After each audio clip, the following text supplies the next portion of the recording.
Bonjour Agathe, Bonjour Yann, comment tu vas? très bien et toi? Ça va, mais trop boulot dodo comme d'habitude, Ça hein. ne change pas. Non, ça ne change pas. On ne Très change bien. pas l'équipe qui gagne. Alors dis-moi, de quel thème on parle aujourd'hui?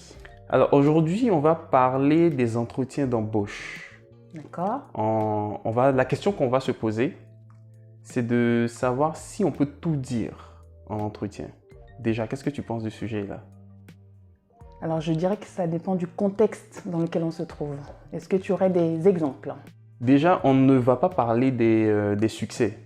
Voilà. Pour ceux-là, on est à peu près sûr qu'on peut tous les citer. Ce dont on va parler sont des zones d'ombre. Par exemple, quelqu'un qui aurait été licencié pour faute grave ou faute simple, ou pour insuffisance professionnelle, ou encore quelqu'un qui aurait pris un congé sabbatique. Commençons par le premier cas, peut-être le plus délicat. Licenciement pour faute grave. Ok. Dans un entretien, est-ce que tu en parles? Alors tu es d'accord avec moi que lorsque tu passes un entretien, l'objectif c'est de te montrer sous ton meilleur jour. Donc Oui. est-ce que tu penses que parler d'un licenciement pour faute grave, ça te sert en entretien, en tant que candidat? De prime abord, je dirais non. D'accord. Mais imaginons que le potentiel futur employeur, dans ses recherches, s'en rende compte. À ce moment-là, est-ce que cela ne donne pas une image encore plus mauvaise du candidat? Alors, déjà en tant que recruteuse, si j'ai cette information-là, mon objectif, ce serait d'orienter le candidat justement sur ce volet-là pour voir un petit peu comment il va se débrouiller en matière de réponse. Je pense que lorsque le recruteur va essayer d'aiguiller le candidat sur cet aspect-là, il va comprendre peut-être que le recruteur sait ce qui s'est passé. Donc là, il va falloir qu'il argumente. D'accord. Mais là, tu considères la situation selon laquelle le recruteur a l'information avant l'entretien. Oui. Le cas que j'évoque, moi, c'est lorsque le recruteur découvre cette information-là après l'entretien, D'accord, je comprends alors que mieux. le candidat ne l'a pas abordé pendant l'entretien. Alors, dans ce cas-là, je suggérerais de ne pas forcément mentir, mais plutôt mettre en avant son souhait d'évolution professionnelle. C'est-à-dire qu'on va peut-être mettre en avant qu'on a appris de ses erreurs passées. D'accord. Donc, on met en avant le fait qu'on veuille grandir, qu'on a appris de ses expériences passées, mais on ne prononce pas le mot licenciement pour faute grave. C'est pas utile. D'accord. Honnêtement, en tant que candidate, si j'ai été amenée à faire une faute grave, j'en parlerai pas en entretien parce que ça va complètement me desservir. Ce que je ferais plutôt, c'est de pas parler de l'expérience passée, mais de mettre l'accent sur mon savoir-faire, ce que je peux apporter aujourd'hui à l'entreprise.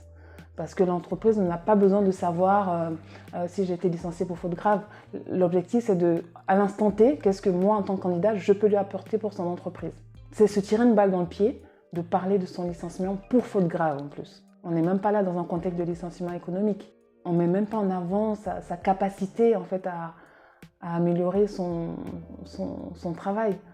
On met l'accent sur l'aspect négatif et là, pour le coup, ça dessert complètement le candidat. Moi, j'aurais mis en avant mon souhait d'évolution professionnelle, l'aspect montée en compétences par rapport aux lacunes que j'aurais pu avoir, mais sans forcément parler de licenciement pour faute grave. Parce que moi, en tant que recruteuse, je fais un petit pas de recul à ce niveau-là. D'accord. Je note que pour un licenciement pour faute grave ou faute tout court, ce n'est pas bénéfique de l'évoquer de façon brute. Juste évoquer le licenciement et la faute. Ce qui est important, c'est plutôt de montrer à l'entreprise, de montrer au recruteur ce qu'aujourd'hui on est en capacité de faire, ce qu'on a appris de ses expériences précédentes et la valeur qu'on peut apporter à l'entreprise. Exactement. D'accord. Est-ce que c'est la même chose lorsqu'il s'agit d'un licenciement pour insuffisance professionnelle? Alors, en tant que candidate, l'idée, ce serait vraiment de se remettre en question sur son savoir-faire. C'est-à-dire qu'en prenant le recul nécessaire, en analysant la situation globale, il ne faut pas forcément se dire que l'employeur est, entre guillemets, le méchant dans l'histoire. L'idée, c'est de vraiment se mettre en perspective, mettre les choses à plat et comprendre qu'on n'a peut-être pas les compétences, ne pas négliger l'aspect formation, donc repartir en formation, acquérir les compétences nécessaires pour pouvoir mieux se vendre sur le marché. Et là, moi, en tant que candidate en entretien, je peux mettre cet aspect-là, honnêtement, en disant que j'avais cette lacune que j'ai pu améliorer par le biais d'une formation, ce qui me permet d'avoir mon expérience passée, cette formation en plus, donc les compétences manquantes, pour pouvoir les satisfaire d'un point de vue opérationnel. Donc cet aspect-là, je trouve qu'il est plutôt honnête, objectif et constructif. Et moi, dans un regard de recruteuse, je serais ravie d'avoir un candidat qui peut se remettre en question et en plus de se remettre en question, a agi en imitant cette action-là de se former et de pouvoir être opérationnel sur le marché du travail. Donc moi, dans ce contexte-là, on peut le dire en entretien. D'accord. Donc, dans le cas d'une insuffisance professionnelle, ça peut être bénéfique de le dire si on s'est remis en question. Évidemment. Et si on a mis en place, on a effectué les actions de sorte à progresser sur les éléments qui avaient été reprochés. C'est exactement ça. D'accord. Parce que dans le cas contraire, si on se ment à soi-même en se disant qu'on a les compétences requises, au moment d'être opérationnel sur le sujet, l'employeur va se rendre compte que les compétences ne sont pas là. Donc ça dessert à la fois le candidat et l'employeur. Et peut-être une perte de temps en termes de période d'essai pour les deux parties. D'accord, je comprends. Qu'en est-il du congé sabbatique? Comment est-ce qu'on le présente en entretien? Encore une fois, il y a deux cas de figure pour le congé sabbatique. On peut faire un congé sabbatique dans le cadre de monter en compétence sur, par exemple, les langues. Apprendre l'anglais pendant 1 an, pour un profil de commercial, par exemple, ou commercial international, mais c'est intéressant parce qu'il peut avoir cette carence-là au niveau des langues et passer 1 année sabbatique pour pouvoir monter en compétence. À ce niveau-là, c'est complètement justifié. Après, dans le cadre d'un congé sabbatique, on est plutôt, on va dire, farniente, ça va être difficile et délicat de pouvoir argumenter à ce niveau-là. Et donc, dans ce cas de figure, mettons plutôt son expérience passée, valorisons-la, sans forcément parler du congé sabbatique quand même. Objectivement, en toute sincérité, ça va plutôt desservir la personne. Entre un CV, on va dire, qui a le moins de trop possible, et un autre qui a carrément 1 an d'inactivité, honnêtement, en tant que recruteuse, même humaine, on va automatiquement choisir le CV beaucoup plus complet. D'accord. Dans ce contexte-là, tu vois. Mais moi, j'ai eu ce cas-là qui est différent. Je devais recruter un profil de développeur qui avait une 15aine d'années d'expérience dans son domaine. Oui. Et malheureusement, qui a eu 2 périodes d'inactivité, mais qui sont dues à des causes de maladie. D'accord. Voilà. Et donc, j'ai pu en parler à mon client. Et ce qui m'a marqué, c'est que ce client-là a remis en cause, en fait, une 15aine d'années d'expérience par rapport à 2 ans de carence, finalement. Et c'est là où je trouve que le marché du travail est très difficile. Et comme tu me le disais la dernière fois, le marché du travail ne pardonne pas. Et oui, il ne pardonne pas. Et c'est très violent pour la personne parce que j'ai l'impression que la personne se dit « mais mince, j'aurais pas dû tomber malade, en fait, c'est pas de ma faute. Ce sont des circonstances de vie. » Mais le marché du travail va se focaliser sur ces 2 années-là.